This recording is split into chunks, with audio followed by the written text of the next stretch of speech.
We we have listened to five perspectives.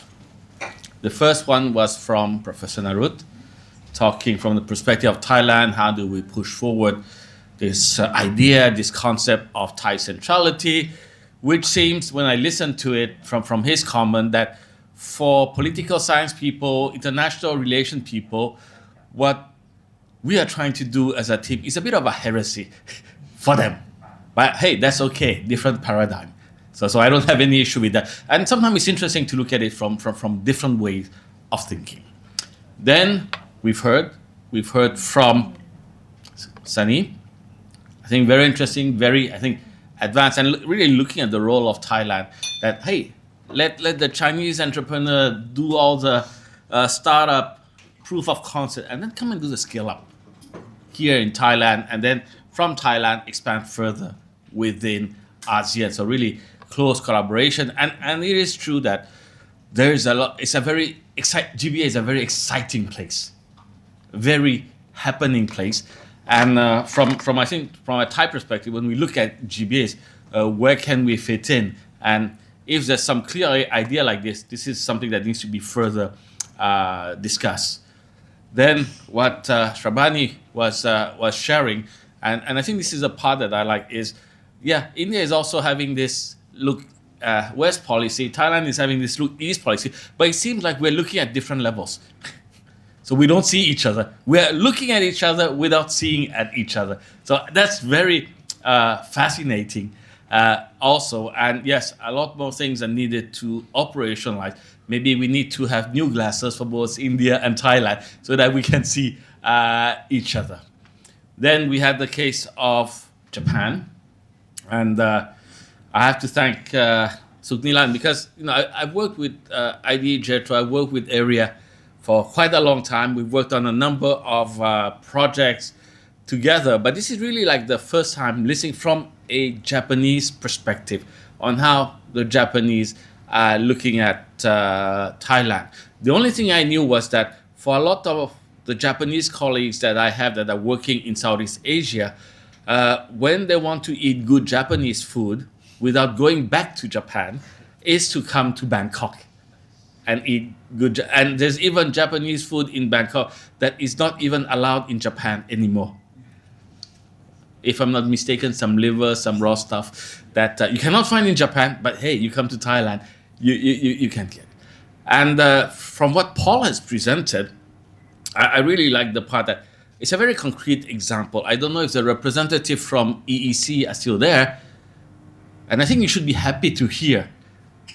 This is probably one of the first time where they say EEC does have a direct impact on Thailand-Korea relationship. Maybe this is something that we need to go back to the EEC, talk with your Secretary General, say, hey, there's this case that we can use to blow up and push EEC even further. But allow me to provide you a bit of an overview based on the presentations done by our colleague, and talking about some of these common challenges that we have. Of course, when we talk about challenges, the first thing we tend to think of, it's the physical, the infrastructure limitation. We're always complaining there's not enough infrastructure. And in a sense, that is partly true, especially for the overland route. I think Shrabani was very clear. We have this black box, which is Myanmar. We can't do anything about it, and we basically have to wait. But the good thing is this, even though he has written, heavy reliance on sea and air transport, but it's also because of the distances that are involved, that overland transport is really not that effective and efficient. And in a sense, it enables the connectivity, and the connectivity from a transport perspective should be multi-dimensional, multimodal in that sense. And then specialized logistics, different type of connectivity, different type of commodities, different type of products. So this is something, again, that needs to be specialized. And then we have this emerging infrastructure project. The elephant in the room today, I would say, is basically China, which we haven't spoken about, but that's the elephant in the room. And a lot of the connectivity project, the BRI, and I think that our friend Sunilan has been very perceptive in saying, yeah, maybe what I'm trying to do is to have a kind of a Thai TRI, Thai road infrastructure, whatever we might want to call it.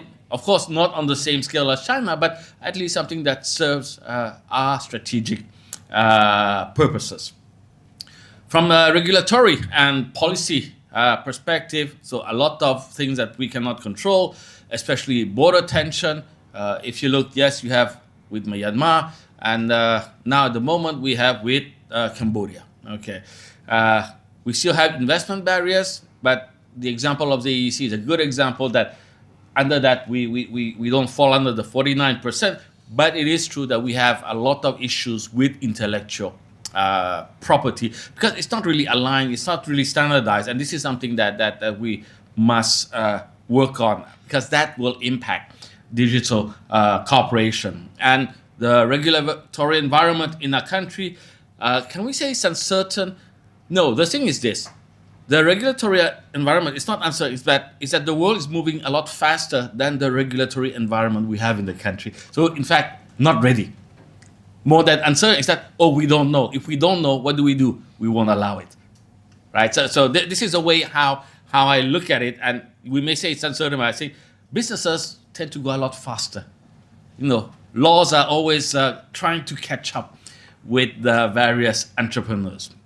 And then from a human capital, yes, Thailand, a lot of issues in terms of the talent gap in the STEM, in all these high technological industry, but we still have a relatively good foundation. But I think in the future, we won't have enough labor, so we would need labor from other countries, and it's about how do we also upskill and reskill them.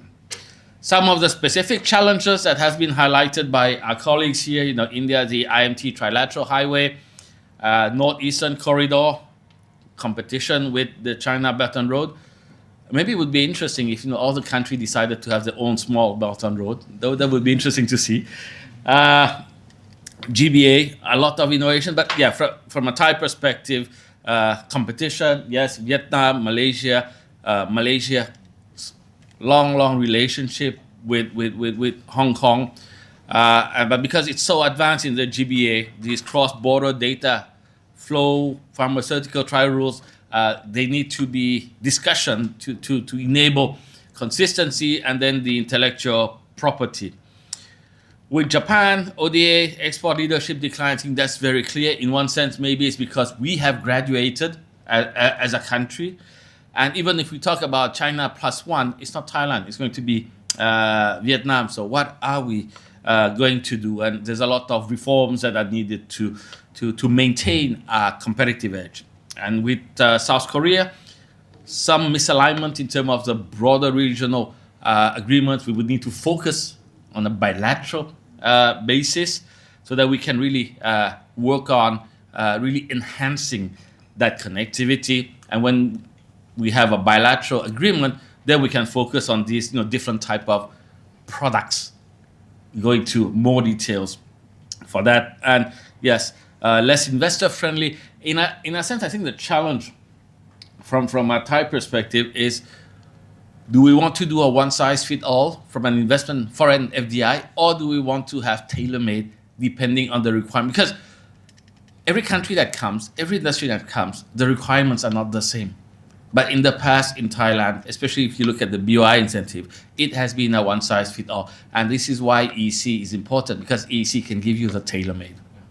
Right? So I think that's why from a Korean perspective, EEC is much more interesting than just a BOI incentive, especially on those non-tax related issue.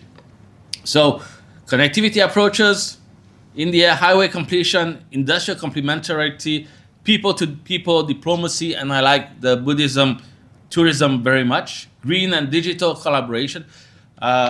This is where we can go. With South Korea, EEC expansion, EPA finalization, tech investment, and STEM talent. With the GBA, tech corridors, ASEAN hub, linkages, we already have mini FTAs, which is something that, in the literature, normally we just talk about FTAs. So mini FTA is something that's relatively new, and then working in terms of cross-border innovation.